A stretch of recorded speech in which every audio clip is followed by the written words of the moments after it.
Have you ever started something and you get through that initial flow and things start working out, but then eventually you hit a plateau and progress isn't there. The work's there, but progress isn't there. Well, that's your talent only getting you so far. In this episode, we're going to help you push beyond that and become the better version of you. Beautiful intro. Thank you so much for tuning in to the next episode, the best episode of the Perspective Podcast. This is episode 11. We're here to talk to you about talent. I think the biggest thing that has to do with talent and pushing past the breaking point or pushing past that ceiling and that plateau that you believe with your talent is understanding that talent can only get you so far. You have perfect examples like basketball players, John Morant, where he has an amazing talent that supersedes his generation, but talent can only get you so far. You know what I mean? Your diligence, the things that you do that are intangibles, the things that the people that you help on the way up, the little things that you do, your character is the things that will push you past somebody else. And we all know this, especially remember when you go for a job or something like that, where it's like, it's the little things, it's the finite things that you do that can push you to be the one that they consider for that opportunity. And I think that's all talent is getting you prepared and ready for the next and better opportunity. Mm-hmm. I know you had so much to talk about talent, so let me let you get it off, because I already know how you are when it comes to it. Yeah, I mean, I view talent as, first of all, inherent. Mm-hmm. Everybody has their own specific talents. Mm-hmm. God-given. God-given. Same way you have attributes and certain interests and inspirations and certain things inspire you, and all that stuff is God-given. It comes with birth. So first I think we should just establish how to figure out your talent. Find what your spark is that you can add to the fire of society and to history. So how do you find your talent? Little things, little hacks. One way you could is just by looking at your weaknesses. By first identifying that, you can almost work backwards, and you find out you're bad at this, and then you flip it, and then you can almost find a positive in yourself to establish what you might be good at. Another hack is you could just being aware of your environment and the people around you. If you've ever been in a situation where you're doing something and it comes easy and people are like, I don't know how you do that. How did you do, you did it so quickly, it takes me forever. It's so difficult for me. I don't know, but it's God-given for me. But it comes easy to you. If you pay attention to that and see what people are saying, you can start to pick up on your blessings. Another one is, and I heard this, I'm gonna butcher it, but he said something to effect of, your friends tell you why they keep you around, but your enemies tell you what you're good at. So your enemies are there to remind you, I don't like him because of such and such. Yeah. Because of his talent, because of his power. His power. Yeah. I think that's pressure right there. Because really and truly, it's the people that hate on you that will teach you what your talents are. Yeah. They might be mad because they're the ones that are praying for the gifts that God gave you. Man, they're praying for the gifts that God gave you, so they're mad at you because you have the gifts that they want to possess. So take time to stay close with the people that don't like you. Understand why. Why don't you like me? What is it about me that you don't like? What is it about me that makes you afraid of my potential?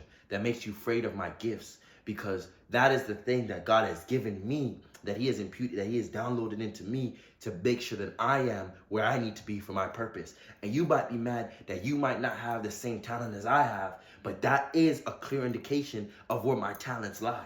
Oh my gosh. That's that. Yeah. And they might tell you about such and such. They might tell you about it. They'll talk. Listen to the murmurs of what people are saying about you. Yeah. So many times I think society tells you not to listen to it, but listen to it. Take time to understand it. You know what I'm saying? Some of it is just going to be foolishness. Nonsense. Some of it, people are just going to hate you to hate you. They're just going to hate you because it's something to do on a Thursday afternoon. But the people that can come to you and tell you, man, I hate you because you do this so well. I hate you because, or I don't like you because this is effortless for you. Pay attention to it. Because what is effortless to you is a gift from God.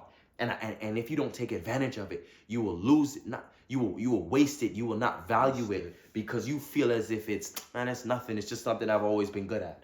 If you have an aptitude of learning or numbers or something that something that other people just can't get, music that they just can't, as hard as they work, they can't get to where you get to easily. That is a talent. So many. I think we need to. I think that we need to spend more time finding our talents so that we can be able to use that vehicle to get to the next level. I apologize. That's just game. That's just game. Good, man. Oh. But yeah. And talent is gonna help you just in that initial stage. Like they did a study in I can't remember the bro's name, but I think it was like 2021 or something. He did a study and he wrote the book Peak. I don't remember his name, but they did a study when they basically said talent only really works for the initial stages. You know, where you get that initial, okay, I'm actually pretty good at this. But then as you keep going along, what separates you from the masters or the beginners from the masters is the diligent work and the consistency in the work, that day to day, always doing it, deliberate practice, the 10,000 hours you got to do to reach mastery. Diligent hours. Not just taking something and just checking I did box. this. Diligent.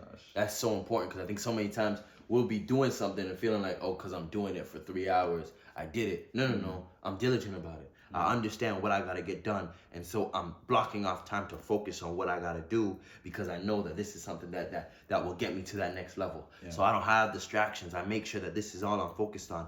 And I'm deliberate in what I got to get through because it is important and because it is something that's going to get me to the next level. You're right. Diligence. 100%. Diligence. We could talk about diligence. Well, there's so many little episodes. Sorry. But yeah, like looking at my own life, I remember just starting writing and taking that really seriously. And it was something from young. I was always writing stories in class and trying to think up the new thing and showing my friends and then getting their view. But yeah, something like that. I realized my talent only took me so far, and then I reached that plateau where my characters are all the same. The storylines very similar when you look at it. Themes similar, and I had to every single day write a new story and trying to build on and get better. And it's the deliberate practice because I found myself I have to write a page. Okay, let me just write foolishness, and just to say I did the day and I'm consistent in it. But no, it has to be deliberate. See what I did last time. How can I build on that or do something different or get outside of my comfort zone in the work? And once you do that, you start figuring out new little kinks, and you get fulfilled because you see yourself becoming better at the craft or the enterprise that you're involved in. So yeah, it's just the deliberate work, the 10,000 hours.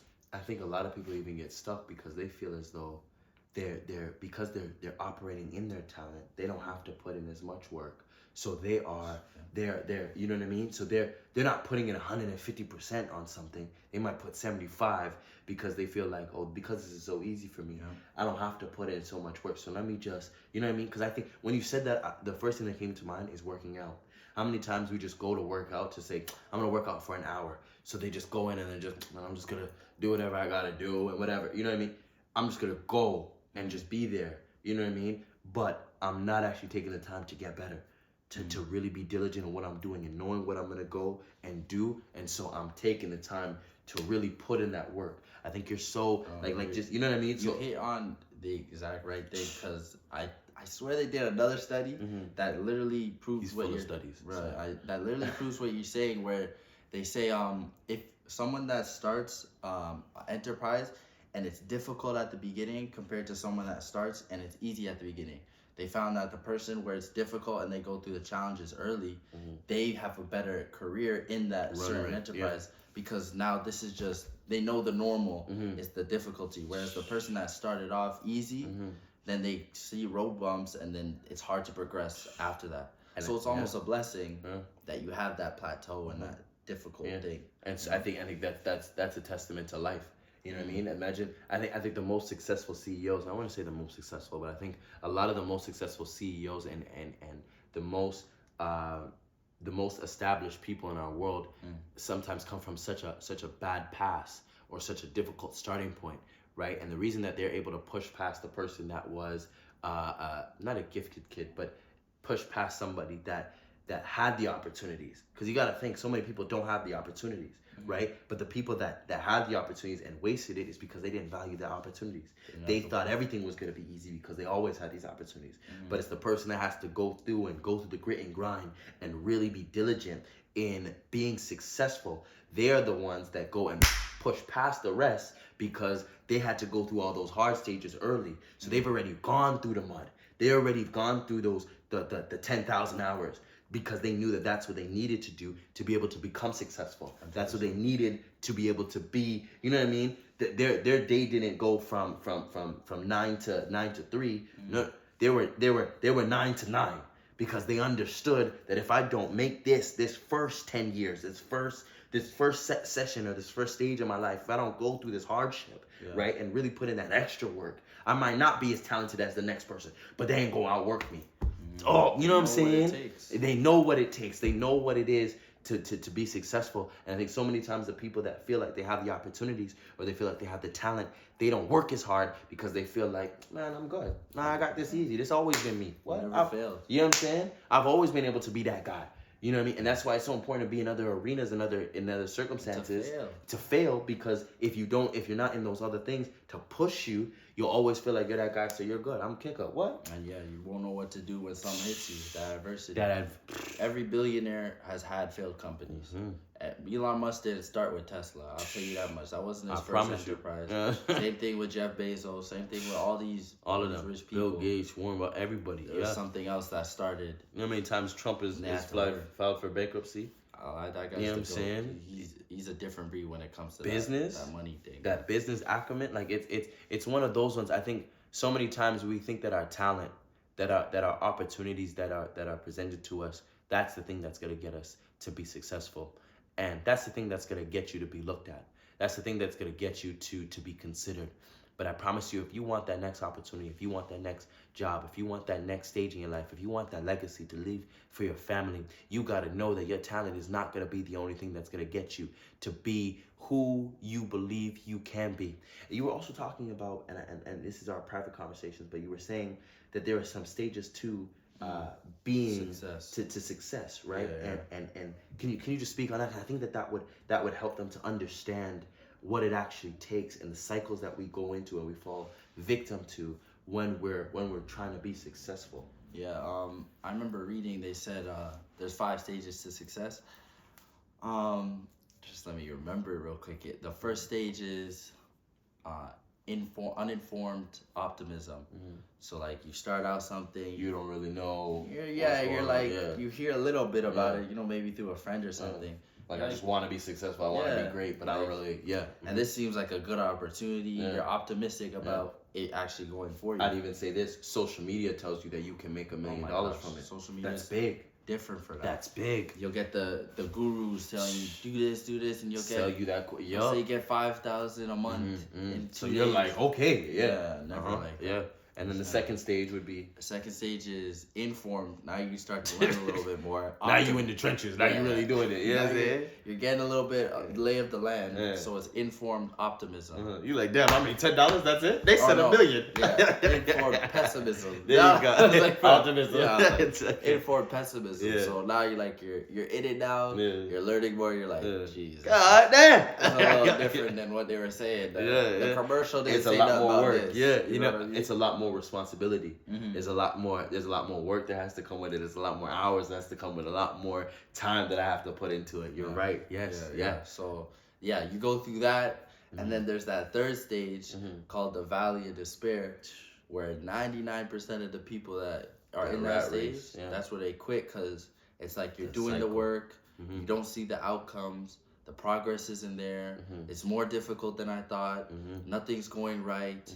Everybody that was once rooting for me is now quiet, and maybe they're not believing as much as when it first started. And you just you go through that valley, and that's where people quit, and then they just now after that valley they just look for the new thing, to the next thing, and then now what's that next opportunity? Uninformed optimism, and you just go through that cycle. Constantly. And it's so funny because I think so many people do it unintentionally, but at the same time, I think because they believe it's easier. Like it's easier for me to quit when I'm in this valley of despair, but I think that it's so important to have the right environment, the right community, the right mindset going into it, because you got to know you're gonna go through that time where the views might not be up. The people might not be sharing. They might not be talking about you. They might not be rooting for you the same way they were rooting for you in the beginning, right? But understanding that once you push past that valley, once you get past that stage, that there's so much more that's available for you. But you'll never know if you never walk through that door, if you never get past that stage in your life, because there's so much more available to you. But you're out here focusing on the moment, and now you've missed out on the momentum. You've missed out on the opportunity to keep going and to get to your purpose. You've used that moment that you're in and said, I'm not gonna be where I said I was gonna be, because right now it looks like I'm not where I am, where I need to be, right? But once you get past that stage, right, in anything that you do, right, in any one of your talents, understand that you're gonna go through the valley. You're gonna go through that those times where it's just you in the gym, and it's just you gotta put up them 10,000 shots, right? But even when you're in that stage, do whatever you can do to get out of that, because that is, once you get past that stage in your life, that is where you are going to be the most successful. That is where the blessings come. That is where the I don't want to say the glory, but that is where the glory, you know what I mean? Even self-glory, because that's when all that hard work is worth it. Yeah. You're like, you look back at it with joy, and you're like, I'm glad I did all that, because now it's making the win even sweeter. I always remember the Dave bar when he was like, when you feel like giving up, know you're close. And I always stuck with me. I was like, that's every time. Like if it gets the darkest it is, that means the light's gonna be even brighter. You know, if you're in that tough time, it's only gonna come out better for you. So man, I hope you guys are sitting down and writing notes and understanding that this is just game. This is not only giving you a new perspective, but we're trying to impute so much into you so that this doesn't just affect you, no, but this affects your family, this affects your lineage, this affects your legacy, this affects your friends and your community and your environment. That this mindset, that this perspective that you're gonna be getting and you're gonna be taking on is gonna be the thing that's gonna help you to move on to the next stage, so that you can get out of the valley of despair. That you understand that your talent is gonna only get you so far, but you're ready for it. You're ready and you're equipped. Right? Because if you want to climb a mountain and you're not equipped for that, for every stage, for every possible thing, then you will be left in the dust. You will be left on the side, wondering and praying, why didn't I bring? Why wasn't I prepared? Why wasn't I equipped? So we're trying to equip you for whatever you are trying to do, because we know that you want to be successful, and that's why you tune in every week. We know that you want to be great, and that's why you tune in every week. We know that you want to leave something of a legacy for not only yourself, but for your people and the people that come after you. And the doors that you're going to open are going to allow for others to run through. So know that we love you. Know that we're proud of you, and know that we're praying for you. Thank you for tuning in to the 11th episode of the Perspective Podcast, where we're here to change your perspective and elevate your mindset. Man, we love you. Thank you.